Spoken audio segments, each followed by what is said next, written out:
Saudara, mari kita mengingat ayat hafalan kita dari Kolose pasal 4 ayat 6. Hendaklah kata-katamu senantiasa penuh kasih, jangan hambar, sehingga kamu tahu bagaimana kamu harus memberi jawab kepada setiap orang. Saudara, kita mengingat bahwa Paulus di dalam surat ini sudah menunjukkan kepada jemaat Kolose bahwa Kristus itu cukup. Namun saudara, Paulus tidak berhenti sampai di sana.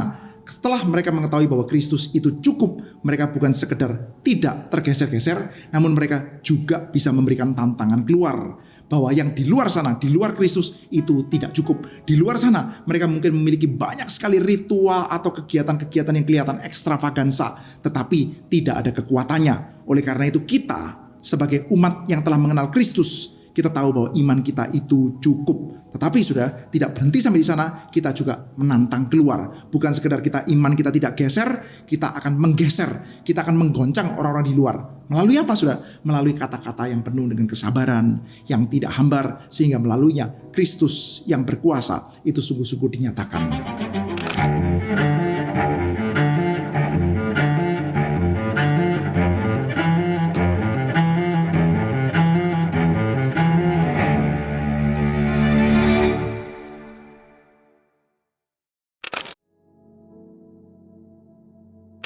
Shalom saudara sekalian, kita akan melanjutkan pembacaan Alkitab kita hari ini. Kita akan bersama-sama membaca dari surat Filemon. Mari kita sebelumnya berdoa kepada Tuhan.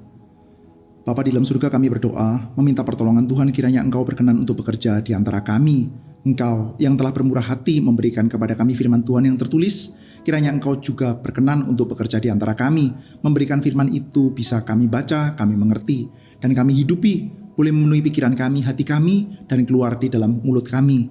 Kami sungguh ingin Tuhan bahwa warna ucapan-ucapan kami keseharian, percakapan kami, boleh menjadi percakapan-percakapan yang banyak diwarnai oleh firman Tuhan, bukan diwarnai oleh kata-kata yang sia-sia dan tidak berguna.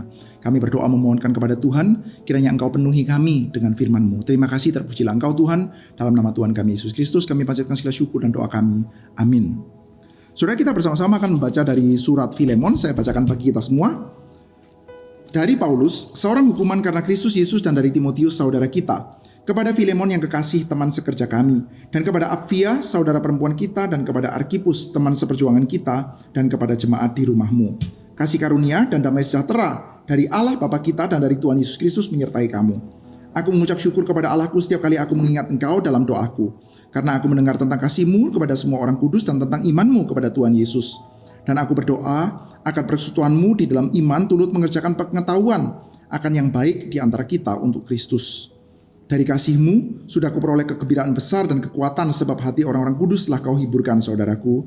Karena itu, sekalipun di dalam Kristus aku mempunyai kebebasan penuh untuk memberitakan kepadamu apa yang harus engkau lakukan, tetapi mengingat kasih-Mu itu, lebih baik aku memintanya daripadamu. Aku, Paulus, yang sudah menjadi tua. Lagi pula, sekarang dipenjarakan karena Kristus Yesus, mengajukan permintaan kepadamu mengenai anakku yang kudapat selagi aku dalam penjara, yakni Onesimus. Dahulu memang dia tidak berguna bagimu, tetapi sekarang sangat berguna, baik bagimu maupun bagiku. Dia aku suruh kembali kepadamu. Dia, yaitu buah hatiku. Sebenarnya aku mau menahan dia di sini sebagai gantimu untuk melayani aku selama aku dipenjarakan karena Injil. Tetapi tanpa persetujuanmu, aku tidak mau berbuat sesuatu, supaya yang baik itu jangan engkau lakukan seolah-olah dengan paksa, melainkan dengan sukarela. Sebab mungkin karena itulah dia dipisahkan sejenak daripadamu, supaya engkau dapat menerimanya untuk selama-lamanya. Bukan lagi sebagai hamba, melainkan lebih daripada hamba, yaitu sebagai saudara yang kekasih. Bagiku sudah demikian, apalagi bagimu, baik secara manusia maupun di dalam Tuhan. Kalau engkau menganggap aku temanmu seiman, terimalah dia seperti aku sendiri. Dan kalau dia sudah merugikan engkau ataupun berhutang padamu, tanggungkanlah semuanya itu kepadaku. Aku, Paulus, menjaminnya dengan tulisan tanganku sendiri. Aku akan membayarnya, agar jangan kau katakan, tanggungkanlah semuanya itu kepadamu, karena engkau berhutang kepadaku, yakni dirimu sendiri. Ya saudaraku, semoga engkau berguna bagiku di dalam Tuhan. Hiburkanlah hatiku di dalam Kristus. Dengan percaya pada ketaatanmu kutuliskan ini kepadamu. Aku tahu lebih daripada permintaanku ini akan kau lakukan. Dalam pada waktu itu bersedialah juga memberi tumpangan kepadaku, karena aku harap oleh doamu aku akan dikembalikan kepadamu. Salam kepadamu dari Epafras, temanku sepenjara karena Kristus Yesus, dan dari Markus, Aristarkus, Demas, dan Lukas, teman-teman sekerjaku. Kasih karunia Tuhan Yesus Kristus menyertai roh kamu. Saudara-saudara sekalian, adalah baik secara teologis untuk kita membaca surat Filemon ini berdamping-dampingan dengan surat Kolose, dan kita bisa memiliki pertanggungjawaban di dalam penggaliannya. kita bisa memiliki pertanggungjawaban hermeneutisnya. Kenapa saudara? Karena kalau kita perhatikan ya, di dalam surat ini, memang kedua surat ini memiliki keterkaitan yang cukup erat ya. Salah satu yang paling mencolok adalah dari nama-nama yang ada. Saudara, di dalam surat Filipi ini kita mendapati selain nama Paulus, ada 10 nama yang lain. Dan dari 10 nama yang lain ini, 7 diantaranya adalah nama-nama yang bersama dengan Paulus di dalam penjara, yaitu Timotius, Onesimus, Epafras, Markus, Aristarkus, Demas, dan Lukas. Itu adalah nama-nama yang bersama dengan Paulus di dalam penjara. Lalu addresinya ya, yang penerima suratnya adalah Filemon, Apfia, dan Archippus. Nah saudara, dari 10 nama lain-lain selain daripada Paulus, kita mendapati rupanya 8 diantaranya nama-nama itu juga ada di dalam surat Kolose. 7 diantaranya persis saudara, yaitu 7 diantaranya adalah yang bersama dengan Paulus di dalam penjara. Meskipun urutannya agak berbeda saudara. Lalu kita mendapati Archippus juga terdapat di sana saudara, sebagai adresi ya, sebagai penerima saudara. Lalu kita juga mendapati kalau di dalam surat Kolose ada nama Nimfa, tetapi di dalam surat Filemon tidak ada saudara. Jadi kita mendapati saudara bahwa memang kedua surat ini punya kaitan yang sangat erat saudara. Sehingga kita bisa katakan bahwa teologia yang ada di dalam surat Kolose itu boleh untuk kita pakai membaca di dalam surat Filemon ini saudara. Kemungkinan besar saudara bahwa penerima surat ini yaitu Filemon dan juga jemaat rumah di sana saudara ya, adalah orang-orang Kolose juga saudara. Salah satu indikasi yang cukup jelas adalah kita bisa baca di dalam surat Kolose misalkan pasal 4 ayat 9. Saya coba bacakan saudara ya. Kolose pasal 4 ayat yang ke-9. Ia kusuruh bersama-sama dengan Onesimus, saudara kita yang setia dan yang kekasih, seorang dari antaramu. Jadi saudara, kepada surat Kolose ya, ketika Paulus memberikan surat Kolose, surat itu dikirimkan oleh Tychicus dan Onesimus. Dan Paulus memberikan kata-kata kepada jemaat Kolose bahwa Onesimus adalah seorang di antaramu saudara. Dan sekarang saudara, Onesimus bersama dengan Tychicus yang sama ini saudara, datang juga dan mengirimkan surat Filemon ini saudara. Jadi kita bisa asumsikan bahwa surat Kolose dan surat Filemon ini dibawa oleh orang yang sama di dalam occasion yang sama. Sehingga masuk akal saudara untuk kita membaca dengan teologi surat Kolose, untuk kita lihat surat Filemon ini saudara. Dasar-dasar di dalam permintaan-permintaan yang ada dalam surat Filemon ini adalah teologi yang ada di dalam surat Kolose. Bagaimana kita membacanya saudara? Pertama-tama saudara, kita akan melihat ya bahwa surat ini terutama adalah surat yang bersifat personal. Meskipun ya ada dibacakan untuk jemaat rumah, tetapi permintaan utamanya itu bersifat personal saudara. Nah ini ya, kita coba lihat ya. Siapa para penerimanya? Kepada Filemon yang kekasih, teman sekerja kami. Dan kepada Apfia, saudara perempuan kita, dan kepada Archippus, teman seperjuangan kita, dan kepada jemaat di rumahmu. Jadi surat Filemon ini adalah surat yang dibacakan juga untuk jemaat di rumahmu. Tetapi kalau kita perhatikan kata ganti orangnya saudara, mulai dari ayat 4 sampai ayat 22a. Lalu dalam ayat 23 dan ayat 24, semua kata ganti orang itu selalu merujuk kepada orang kedua tunggal. Kalau di dalam bahasa Indonesia itu kamu saudara. Kata-kata kamu itu merujuk kepada orang tunggal saudara. Jadi siapa saudara kamu itu? Apakah kamunya itu adalah Filemon? Apakah Apfia? Ataukah Archippus saudara? Besar kemungkinan ini merujuk hanya kepada satu orang, yaitu Filemon. Nama pertama yang disebutkan saudara ya. Jadi ini adalah satu buah surat. Saudara bayangkan ya, occasionnya adalah surat yang dibacakan bagi jemaat rumah. Jadi karena di sini adalah kepada Filemon, Apfia, dan kepada Archippus, teman seperjuangan kita, kepada jemaat di rumahmu, dan kepada jemaat di rumahmu. Artinya surat ini juga dibacakan kepada jemaat. Tetapi permintaan utamanya adalah permintaan utama kepada pribadi personalnya Filemon saudara. Nah pertanyaannya, permintaannya Paulus itu apa? Permintaannya Paulus saudara, yang jelas ya, yang kita dapatkan secara jelas adalah ayat 10, mengajukan permintaan kepadamu mengenai anakku yang kudapat selagi aku dalam penjara, yakni Onesimus.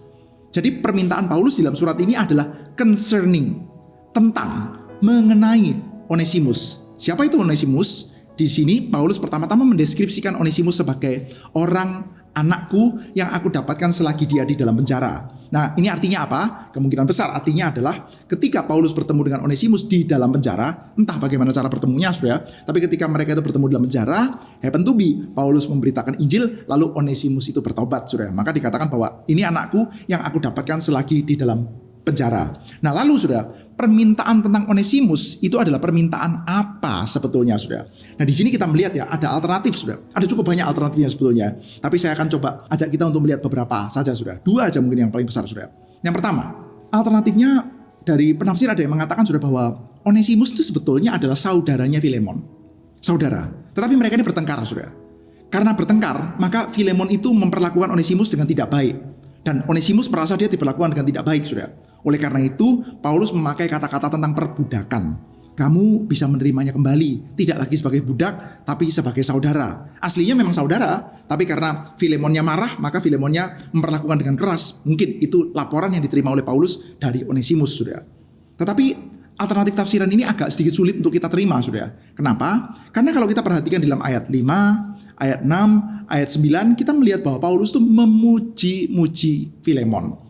Filemon tidak digambarkan sebagai seorang tokoh yang keras, yang menindas, yang memperlakukan saudaranya sendiri sebagai seorang budak, saudara. Karena ya, sekali lagi ya, saya coba bacakan misalkan di dalam ayat 9 ya.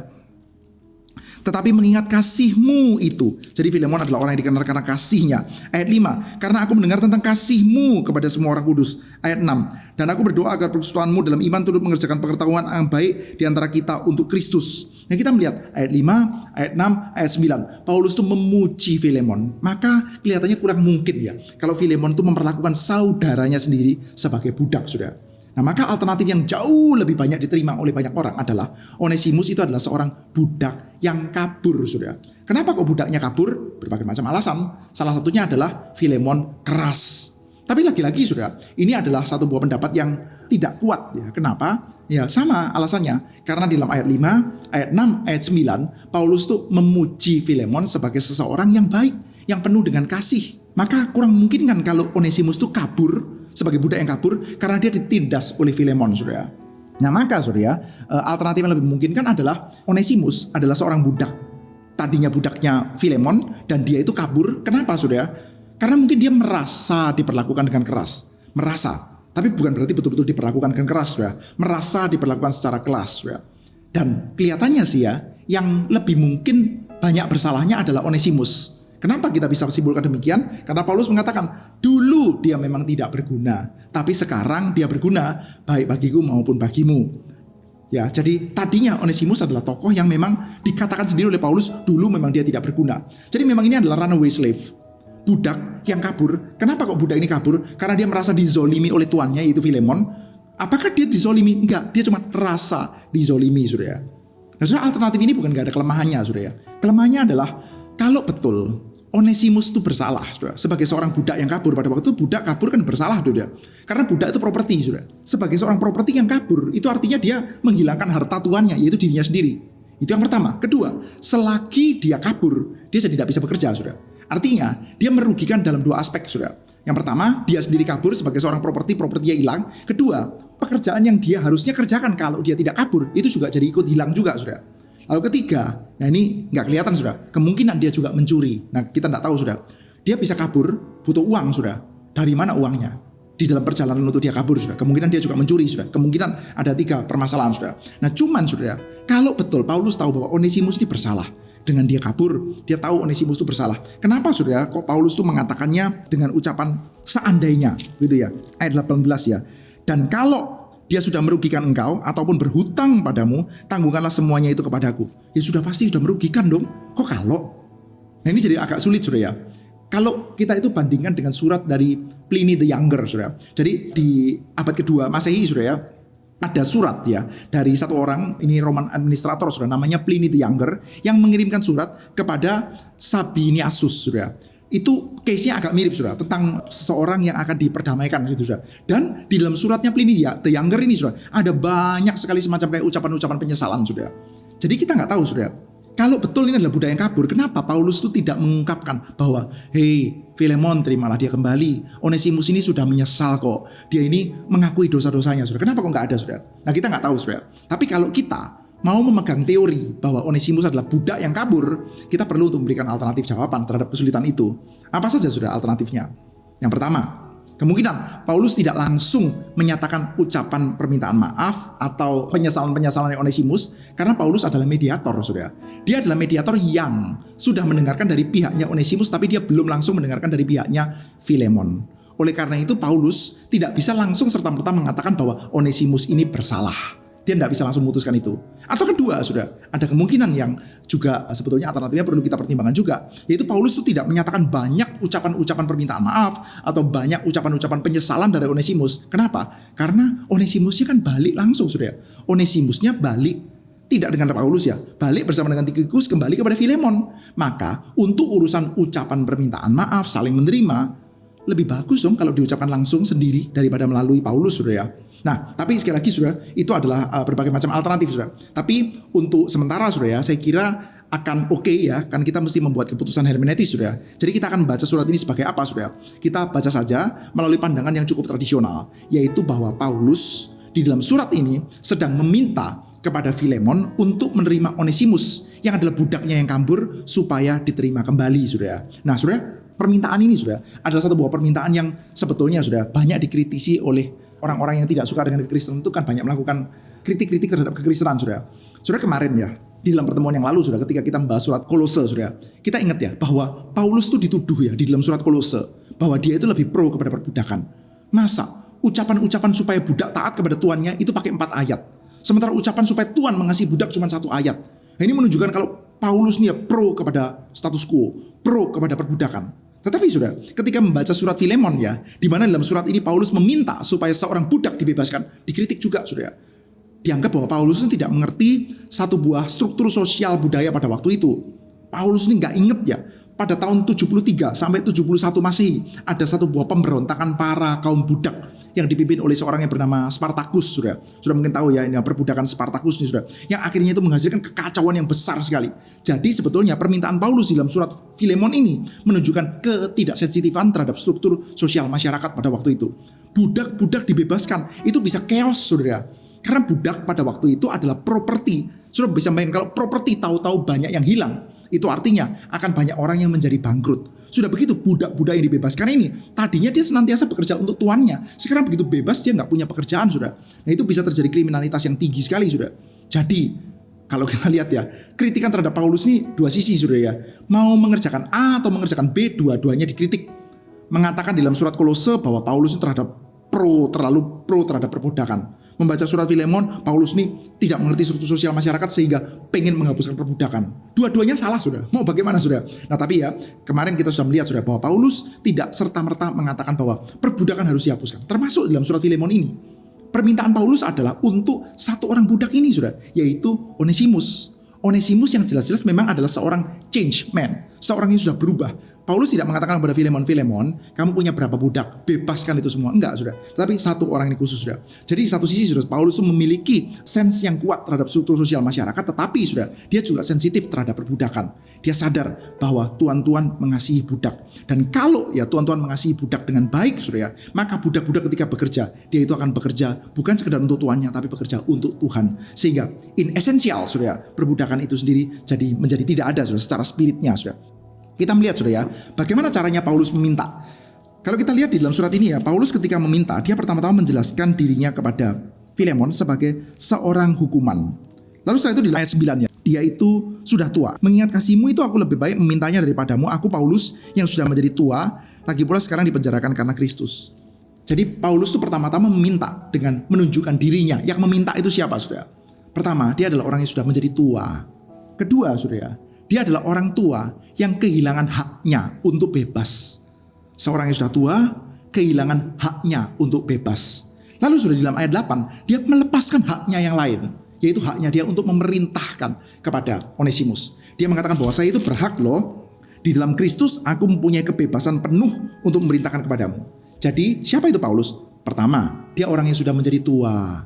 Kedua, dia orang yang melepaskan kebebasannya dengan dia itu di penjara.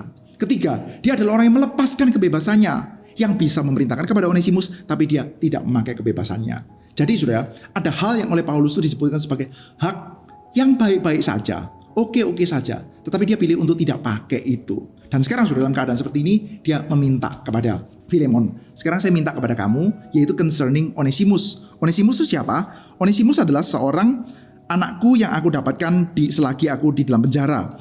Nah, saudara, kita tahu ya, ini bukan anak secara fisik ya. Artinya, kalau Paulus mengatakan bahwa ini anakku yang kudapatkan di dalam penjara, kita sulit untuk memberikan penafsiran yang lain selain daripada bahwa Onesimus ini sekarang adalah orang yang sudah bertobat, saudara. Saudara, ada penafsir ya yang mengatakan beberapa permainan kata di sini, saudara. Saudara, pertama, Onesimus. Kata Onesimus itu artinya berguna, saudara. Jadi Onesimus ini adalah tokoh yang unik ya. Namanya dia itu artinya berguna. Tetapi Paulus mengatakan bahwa dia dulu tidak berguna. Si berguna itu adalah orang yang tidak berguna. Tetapi sekarang setelah dia didapatkan oleh Paulus, sekarang dia menjadi berguna. Dahulu memang dia tidak berguna bagimu, tetapi sekarang sangat berguna baik bagimu maupun bagiku. Nah, ayat 11 sudah di dalam bahasa Yunani itu menarik, sudah. Tidak berguna itu di dalam bahasa Yunaninya adalah akrestos. Itu tidak berguna. Sementara berguna itu arti bahasa Yunani adalah eukrestos. Akrestos dan eukrestos. Tadinya dia akrestos, tidak berguna. Sekarang dia eukrestos, berguna. Ada penafsir yang dengan menarik ya memberikan usulan, mengatakan bahwa kadang-kadang kita bisa melihat ini sebagai satu buah permainan kata. Akrestos, eukrestos, sangat dekat dengan pelafalannya sebagai akristos dan enkristos. Sudah mesti ingat ya, bahwa pada waktu itu surat itu dibacakan. Surat itu dibacakan, bukan dibaca masing-masing, saudara. Jadi, saudara, yang namanya permainan kata itu seringkali memainkan peranan penting, saudara. Meskipun kata-katanya tidak sepenuhnya sama, tapi kalau di dalam telinga, terutama di dalam telinga, karena mereka kan tidak baca, saudara. Terutama dalam telinga itu mirip, jadi bisa ada semacam kayak singgungannya, saudara. Jadi tadinya dia tidak berguna, sekarang berguna. Tadinya dia akrestos, sekarang dia eukrestos. Dekat sekali artinya dengan tadinya dia akristos, sekarang menjadi enkristos. Akristos itu artinya apa? Di luar Kristus, tanpa Kristus. Saudara, tanpa Kristus, akristos. Sementara enkristos artinya adalah di dalam Kristus. Nah, ini penafsir ada yang setuju dan tidak setuju, saudara. Tapi saya sendiri termasuk entertain ya dengan penafsiran seperti ini, saudara. Sekali lagi ya, alasannya adalah karena ini adalah surat yang dibacakan, sehingga wordplay, permainan kata itu seringkali dipakai di kitab suci kita, saudara. Jadi Paulus di satu sisi dia mengatakan Onesimus ini tadinya adalah orang yang tidak berguna, sekarang sudah menjadi berguna. Paulus juga mengatakan bahwa Onesimus ini tadinya adalah orang yang di luar Kristus, sekarang di dalam Kristus. Dan setelah di dalam Kristus, dia jadi orang yang berguna. Sudah, bukankah ini dekat ya dengan teologi yang ada di dalam surat Kolose? Di dalam pasal pertama, Paulus mengatakan kita sudah dibebaskan dari kuasa kegelapan dan dipindahkan ke dalam kerajaan anaknya yang kekasih. Kita juga mengingat sudah bahwa Paulus mengatakan bahwa dahulu kamu sudah mati dan hidupmu tersembunyi bersama dengan Kristus di dalam Allah, gitu ya, saudara. Jadi kita mendapati, saudara, bahwa di dalam Kristus dengan di luar Kristus itu memiliki perbedaan yang besar, saudara. Ada kuasanya di dalam, saudara. Maka kalau kamu tahu Onesimus yang dulu, Onesimus yang melarikan diri, yang kemungkinan sudah mencuri itu, yang tidak berguna itu, sekarang dia sudah menjadi Onesimus yang berbeda, saudara. Maka Paulus mengatakan ya kalimat yang indah ini, sebab mungkin karena itulah dia dipisahkan sejenak daripadamu, supaya engkau dapat menerimanya untuk selama-lamanya.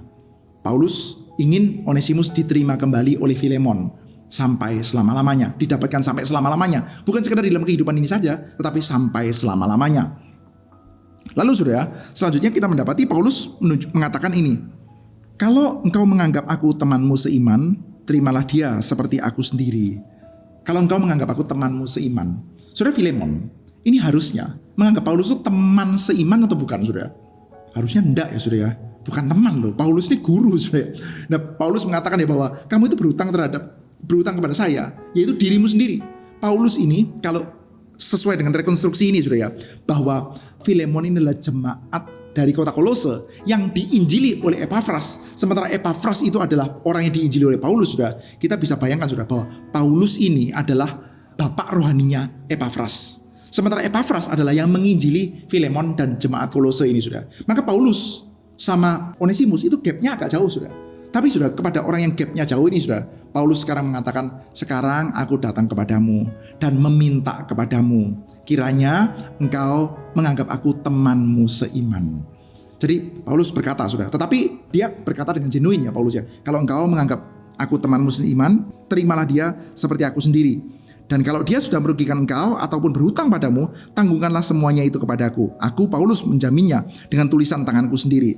Nah, saudara, kemarin ya kita sudah sama-sama melihat, sudah, bahwa kadang-kadang di dalam menulis surat itu memakai sekretaris atau amanuensis. Tapi kali ini Paulus, ini ya jaminan, saya tulis pakai tangan saya sendiri. Aku Paulus menjaminnya dengan tulisan tanganku sendiri. Aku akan membayarnya, agar jangan kau katakan tanggungkanlah semuanya itu kepadamu, karena engkau sendiri berhutang kepadaku, yaitu dirimu sendiri. Sudah, Paulus ini lagi mau ngomong apa, sudah? Sudah, biar saya bayar. Tapi sebetulnya lu ngerti sendiri lah ya.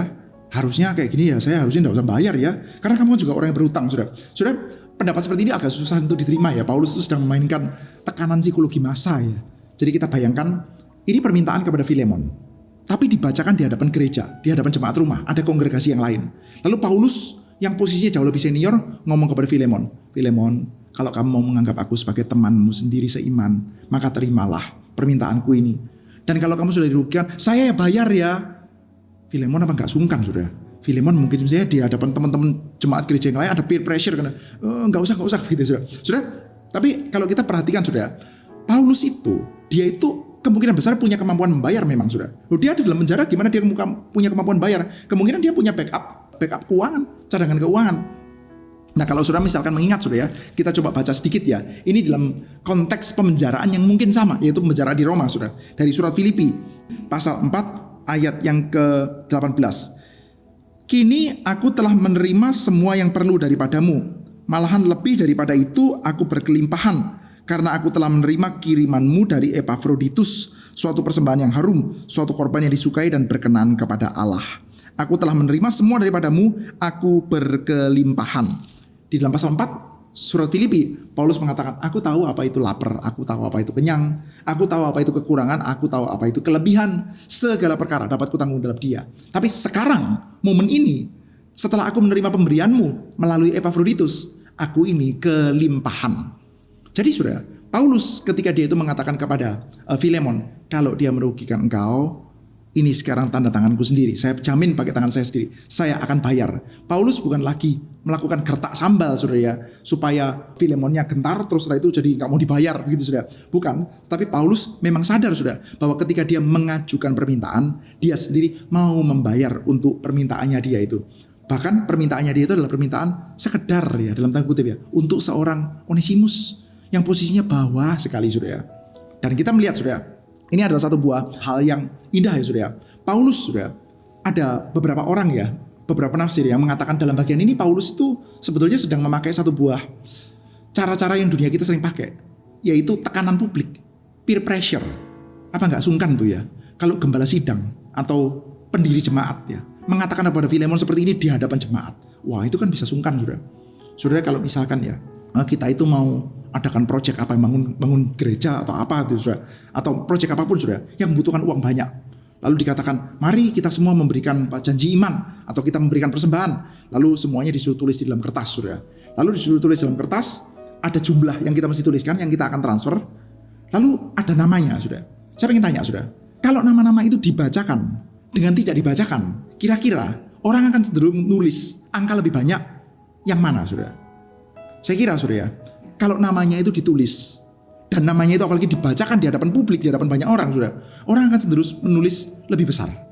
Ya enggak, saudara? Meskipun saya tidak mengatakan bahwa ini benar ya, saudara. Ini adalah satu buah kebenaran untuk dilakukan ya. Tetapi kecenderungan manusia yang seperti itu, saudara.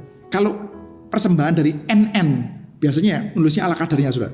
Tapi kalau nama kita ditulis dengan jelas dan akan diucapkan secara publik, ya maka biasanya angkanya agak lebih besar, saudara. Lebih besar bukan karena kerelaan, tapi karena peer pressure. Nah ada penafsir yang mengatakan bahwa Paulus itu memakai peer pressure dalam bagian ini. Ini permintaan jelas-jelas kepada individu dari Filemon. Tadi kita lihat ya ayat 4 sampai ayat 22a, semuanya itu orang kedua tunggal. Kamu. Tapi dibacakan di hadapan jemaat. Nah Filemon kalau mau menjawab nggak mau apa ya nggak sungkan sudah. Memakai peer pressure sudah. Nah tetapi kita percaya sudah bahwa dalam bagian ini sudah Paulus tidak sedang memakai peer pressure. Di dalam sense seperti itu sudah. Tetapi apa yang dilakukan oleh Paulus sudah? Beberapa hal. Yang pertama, kita mengingat saudara bahwa permintaan Paulus itu dasar kuatnya adalah karena dia punya keyakinan yang besar bahwa Filemon memang adalah orang yang dia tahu sebagai orang yang lahir baru yang memiliki kasih yang besar. Balik lagi saudara dalam bagian yang awal ya. Kita melihat ya, Paulus mengatakan, aku mengucap syukur kepada Allahku setiap kali aku mengingat engkau dalam doaku karena aku mendengar tentang kasihmu kepada semua orang kudus. Filemon adalah orang yang kasihnya terdengar sampai kepada Paulus saudara. Lalu saudara, ayat 7, dari kasihmu sudah kuperoleh kegembiraan besar dan kekuatan saudara. Dan sekarang saudara, Paulus ya di dalam ayat ke-6, ini nanti akan jadi ayat hafalan kita saudara. Aku berdoa agar persekutuanmu dalam iman turut mengerjakan pengetahuan akan yang baik di antara kita untuk Kristus. Turut mengerjakan pengetahuan.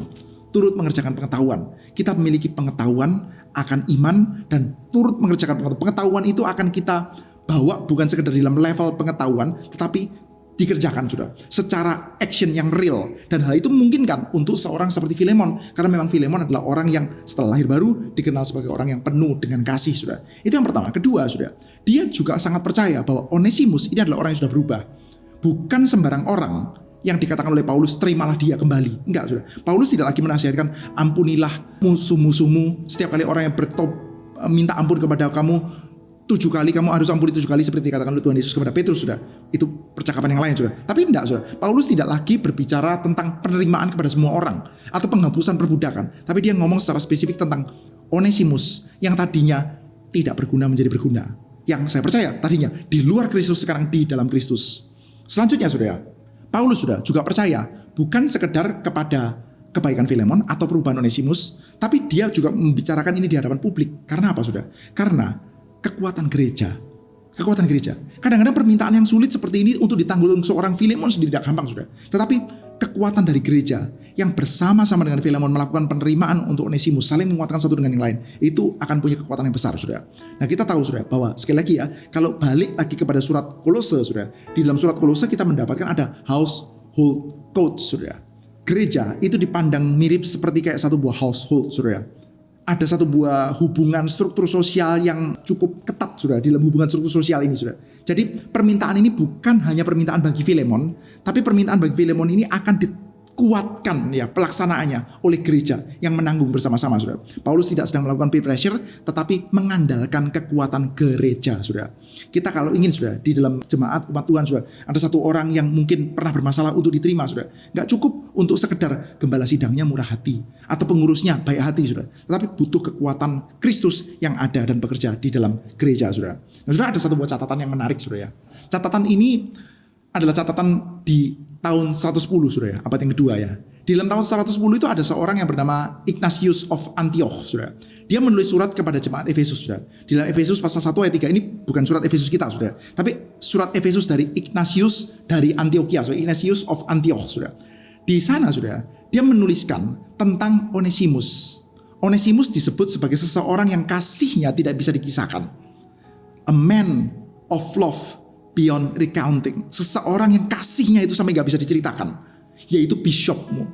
Jadi sudah ada teori yang mengatakan bahwa Onesimus ini ketika nanti diterima kembali di gereja, kita asumsikan bahwa Onesimus itu diterima ya sudah ya. Permintaannya Paulus itu dikabulkan. Kalau permintaan Paulus gak dikabulkan, kayaknya suratnya gak akan eksis ya sudah gitu ya. Jadi kita percaya sudah bahwa Onesimus betul-betul akhirnya diterima kembali. Filemon digerakkan oleh Tuhan untuk menerima kembali Onesimus. Dan setelah Onesimus itu diterima kembali, dia itu akhirnya diterima bukan sekedar sebagai budak tapi sebagai saudara, dan dia itu bisa melayani bersama-sama di dalam gereja itu sudah. Akhirnya sudah setelah dia itu mengalami penerimaan, dia juga mengalami pertumbuhan iman, dan nantinya sudah dia di tahun 110 sudah ya, sekitar 60 tahun kemudian sudah setelah dia menjadi tua, dia menjadi bishop di Efesus sudah, menjadi seorang uskup. Nggak tahu ini cerita benar atau enggak sudah, kita nggak tahu. Apakah Onesimusnya adalah Onesimus yang sama, kita nggak tahu sudah. Tapi kalau benar sih asik ya sudah. Tapi paling tidak sudah ya, kalaupun dia Onesimus ini tidak menjadi bishop, besar kemungkinan bishop Onesimus yang tentangnya ya Ignatius of Antioch menulis ya di dalam surat kepada Efesus, nama Onesimusnya itu diambil after nama Onesimus yang ini sudah. Biasa kan sudah, zaman sekarang ada orang namanya Yohanes karena ada Yohanes Baptis itu sudah. Jadi kita nggak tahu Onesimus yang mana, tetapi yang jelas kita tahu ya bahwa ketika seseorang berdosa, diampuni oleh Tuhan, hidupnya diubahkan oleh Injil, lalu dia diterima oleh gereja, bertumbuh bersama dalam gereja. Sudah, kita cuma bisa membayangkan dengan penasaran akan dipakai seperti apa orang-orang seperti itu sudah nantinya sudah, karena dipakai oleh Tuhan. Oke, saudara-saudara kalian, saya mengajak kita untuk menaikkan 2 pokok doa sudah ya. Yang pertama, mari kita bersama-sama meminta kiranya kita diberikan kepercayaan dan kesabaran terhadap perubahan di dalam Kristus, baik diri kita sendiri maupun orang lain. Ya, sekali lagi yang pertama ya, kita minta kepercayaan dan kesabaran untuk perubahan di dalam Kristus. Baik itu perubahan diri kita sendiri, mari kita sabar terhadap diri kita sendiri. Dan juga sabar terhadap orang lain yang akan Tuhan kasih perubahan di dalam Kristus. Sepanjang suku-suku dalam Kristus ya. Yang kedua, mari kita juga meminta gereja juga bisa menjadi satu buah wadah di mana perubahan-perubahan kehidupan orang itu bisa terjadi, saudara. Saudara, kita berharap ya Di dalam gereja-gereja kita bisa melihat ada orang-orang yang hidupnya diubahkan. Anak ini waktu sekolah minggu nakal betul. Pada waktu kecil tuh begini. Dan sekarang kita melihat ya, ada kehidupan yang diubahkan. Kiranya itu boleh terjadi dalam kehidupan gereja saudara, gereja saya, dan kita semua yang percaya pada gereja yang sehat, saudara. Baik, saudara sekalian, saya mengajak kita untuk masuk ke dalam satu buah ayat hafalan, saudara, yaitu pasal 1 ayat yang ke-6. Dan aku berdoa agar persekutuanmu di dalam iman turut mengerjakan pengetahuan akan yang baik di antara kita untuk Kristus. Tuhan memberkati setiap kita. Puji Tuhan.